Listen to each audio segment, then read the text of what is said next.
বাইরে যেহেতু খেতে হবে, সৌদিদের প্রিয় খাবার খেপসাটা খাই। এখন সময় দুপুর 2টা। বাসায় খাবার না থাকে আমাকে বাইরে থেকে খেতে হবে। 3 তলা থেকে সিঁড়ি দিয়ে নিচে আসলে চোখে পড়ে বাইরের রোদ। বাইরের রোদ দেখে আমি হতাশ। রোদের কারণে বিল্ডিং এর পাশ দিয়ে হাঁটা শুরু করি, আর নিজেকে লুকিয়ে রাখতে পারলাম না। বিল্ডিং এর পাশ থেকে বাইর হতে হলো। বাসা থেকে খেপসা দোকানে যাইতে 15 মিনিট সময় লাগে।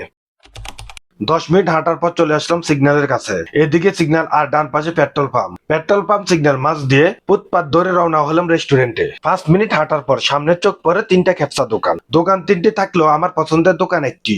গাড়ির পার্কিং থেকে ডানে তাকালে চোখ পড়ে খেপসা দোকানে। দোকানের লোগো হলুদ গোলাপি কালার হলেও কালো সাইনবোর্ডের উপর সাদা করে লেখা সোয়াইয়ে ফাহাম। দরজা দিয়ে ভিতরে ঢুকলে চোখ পড়ে ক্যাশিয়ারের দিকে। এদিকে উপরে বেশি আসে খাবারের ডিসকাউন্ট। هذا نص باب هذا كم؟ نص باب 19 কয় গিরা 17 هذا روز هذا يجي هذا روز جيب واحد نص باب مع واحد بيبسي محلي সামনে মেনু দেখে নোজ পাম সাথে পেপসির অর্ডার করি। পার্সেল এবং বসে দুইভাবে খাবার ব্যবস্থা আছে। আমি যেহেতু বসে খাবো তাই সিঁড়ি দিয়ে উপরে আসলাম। উপরে এদিকে হাত ধোয়ার ব্যবস্থা আছে। অর্ডার দেওয়া 10 মিনিট পর খাবার নিয়ে হাজির। এটা হলো খেপসা, যা সৌদিরা খেতে পছন্দ করে। মুরগি, ওট, ছাগল, বেড়া, দুম্বা দিয়ে খেপসা তৈরি করলেও ব্রয়লার মুরগির খেপসা বেশি প্রচলিত। খেপসার ভাত কিশমিশ, চনা বুট মশলা দিয়ে আলাদাভাবে তৈরি করে।